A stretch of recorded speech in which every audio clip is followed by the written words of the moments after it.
Since several decades past, lives and properties on Victoria Island, Lagos were under constant threat whenever the restless Atlantic Ocean overflowed its shoreline at the popular bar beach along Ahmadu Bello Way.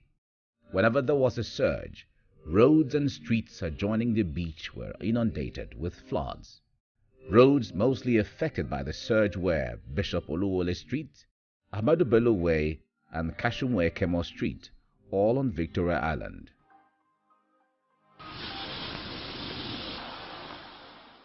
In some cases, raging waters from the Atlantic Ocean caused unprecedented flood over the entire Ahmadu Bello Way, forcing residents and commercial offices to vacate their premises.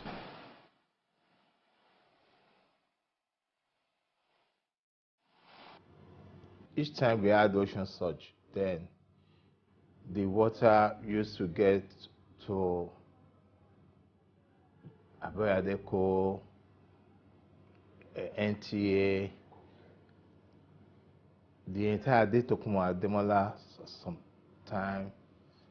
And I'm sure you know about the IMB building, the back international IMB building, that glass house there. I don't know whether you still remember. Water used to get to that place, but I mean, it will get to your knee level, and it at some point it became a major challenge. Residents and occupants of offices along the Bar Beach area of highbrow Victoria Island district were constantly on edge whenever high waves crashed on the shore, washing away the protective sand field and drowning the adjoining dual carriageway. At a particular occasion, the situation was so severe that the Lagos State Police Command had to temporarily close the road to human and vehicular movement due to threat by heavy flood. The Atlantic was overrunning its bank and was really a trauma to the residents. It will overflow, it will come in, it will run into premises, it will flood homes. That was not a pleasant experience. And the projection was that it was going to get worse. So the approach of government, federal government at that time, was to pump sand to push back the Atlantic and trust nature in no time. In a matter of, when they pump something like millions of cubic sand to push back the Atlantic, it took the Atlantic something like 2 months, 6 months. It will wash the entire, and then we're back to the same problem. The past administrations in the state had spent $250 million, that's 37.5 billion naira, on the Bar Beach between 1950 and late 1990s without solving the perennial ocean surge. This is according to Mr. Adeshegun Oniru, a past commissioner for waterfront infrastructure development. Because of the distance, you know, the nautical miles. So federal government used to say that the entire beach belongs to them, it's under their purview. So we will have to see the Ministry of Works will come and pour sand. And that time it was a regular thing. Maybe they allocated like 4 billion naira to the pouring of sand on the oceans, you know, which was more like a palliative. It was not a sustainable model. And every year we'll have a surge. Federal government will pump in money, billions of naira, to ensure that they combat the erosion of Lagos Bar Beach every 2 years. Even at that, the money was not even showing. It was just a waste of expenditure, because after a while, the erosion will come and roll away the sand back to the ocean, and the whole area will be flooded. And when the flood starts, it goes beyond NTA and IMB. So no vehicle will be able to ply the road.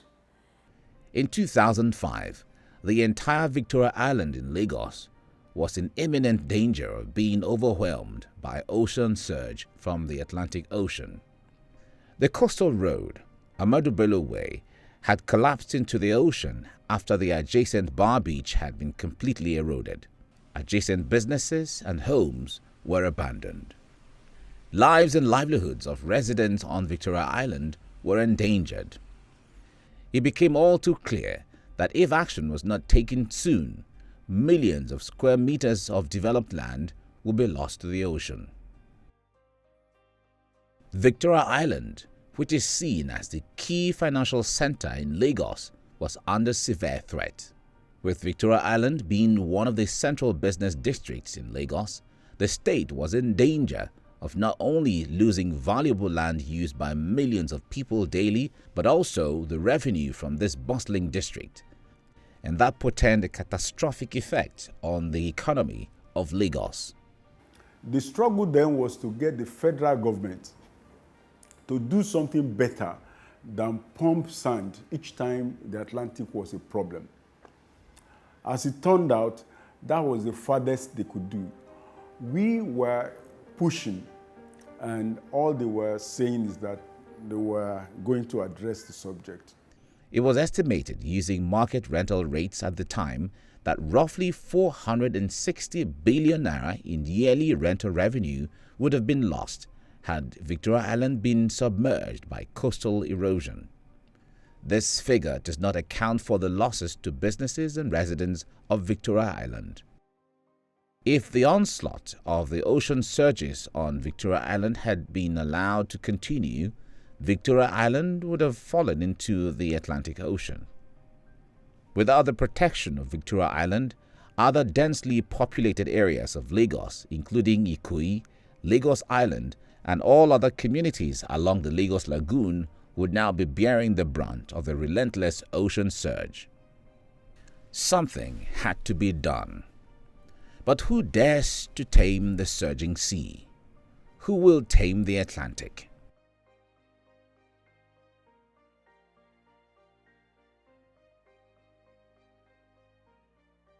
Bola Ahmed Tinubu, the then governor of Lagos State, could not bear to watch his people suffer. He wanted a solution. Tinubu was not just interested in temporary solution like past governments. He was in search of long-lasting solution. He was aware of the billions of dollars sunk into the surge in pursuit of different solutions without any tangible result. Bola Ahmed Tinubu is known to always seek out the best brain. He will spare nothing in seeking for solutions, no matter how daunting the problem. His mantra: I assembled the best brain that I know of, and corporate governance is essentially a great element in public sector management and governance too. We all knew that the pouring of sand was not effective. So the Lagos State government, under the leadership of Asiwaju, had technical meetings with the Shaguri group on how we can reduce this ocean surge, how we can reduce the negativity that the ocean surge brought to the economy and to the environment as a whole. South Energix Nigeria Limited, the city planners and designers of Eko Atlantic City, worked with marine engineers Royal Haskoning to create Eko Atlantic City and submitted the project to the Lagos State government for consideration as a solution that could solve the problem of coastal erosion at no financial cost to the government. The solution was bold, audacious, and not for the faint-hearted. Bola Tinubu was not afraid to take this bold a step that will forever tame the erosion and give birth to the Atlantic City, or a project that would convert the liability to an asset that would benefit Lagos State and the Nigerian people at large. I invite you to celebrate with us. Permanent solution to the baggage that was a terrifying horror to Lagosian. We are going to celebrate it tonight. Today, to the glory of God Almighty. The sustainable solution created called for reclaiming the land that had been lost to 100 years of coastal erosion and erecting a sea revetment to protect Victoria Island permanently from the onslaught of the Atlantic Ocean. The design and testing of a sea wall which could stand the worst storms in 1,000 years was tested to its limits in Copenhagen at the Danish Hydraulic Institute. In 2003, the idea of a modern city on the Atlantic coast was publicly discussed. It will be sited on what used to be Bar Beach, out of the reclaimed land. It will be called Eko Atlantic City, a residential and business district standing on 10 million square meters of land reclaimed from the ocean and protected by an 8.5-kilometer long sea wall. The fact is that today, a liability that threatens the entire Victoria Island of Lagos has been arrested and is being converted to a great asset of prosperity. Standing on 10 million square meters of land reclaimed from the ocean and protected by an 8.5 kilometers long seawall, Eko Atlantic is projected to be the size of Manhattan's skyscraper district. Self-sufficient and sustainable, it includes state-of-the-art urban design with its own power generation, clean water, advanced telecommunications, spacious roads, and tree-lined streets. When you go to Eko Atlantic today, you will marvel. Eko Atlantic is a city on its own. It's a beautiful place that everybody wants to be part of that city. Eko Atlantic has now become a place for everybody that, okay, we want to be part or want to live in Eko Atlantic. It is when you go there that you will know what we are talking about. Asiwaju Bola Ahmed Tinubu is a man to reckon with. Imagine what was a major environmental challenge for the city of Lagos now becoming a high-valued real estate city. Just take your mind back to what that place was years back before the Eko Atlantic City came on board, to what it is now and what it will be in future. It's a future city. Whatever you may want to think of in terms of development that we have in other advanced economies, you have that in Eko Atlantic City.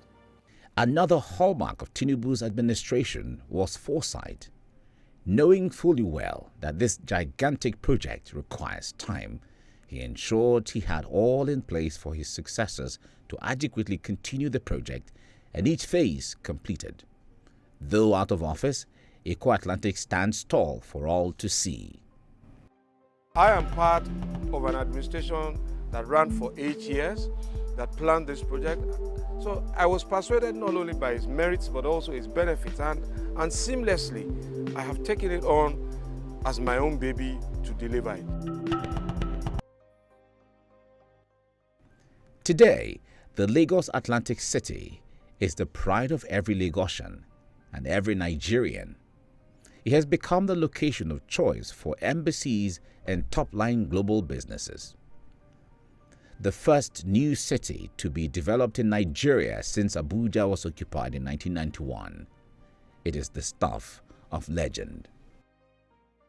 Some experts are saying that, but for this effort, we probably may not be having Victoria Land the way it is now. Of course, there have been challenges But we are happy that the engineers, the contractors, all involved there are standing to ensure that whatever problems arose, they can make effort to mitigate the ill effects, so to say.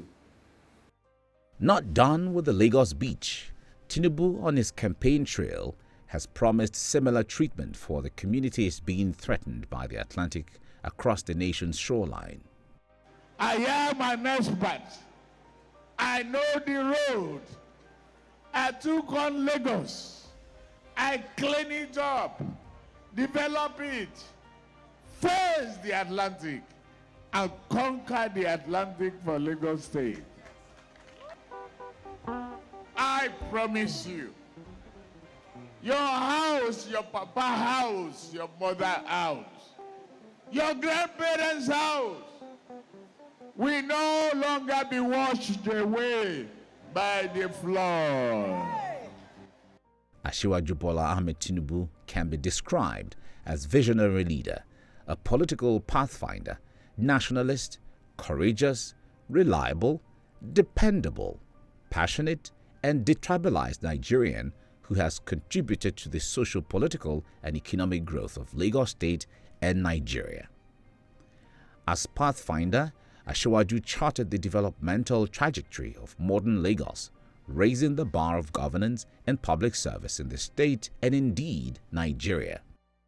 The former governor left with impeccable records in Lagos State after setting the right template for economic growth and political stability. Bola Ahmed Tinubu, the man who tamed the Atlantic, is poised to rescue Nigeria's economic shoreline from the raging winds of global depression and insecurity. He has done it before. He will do it again.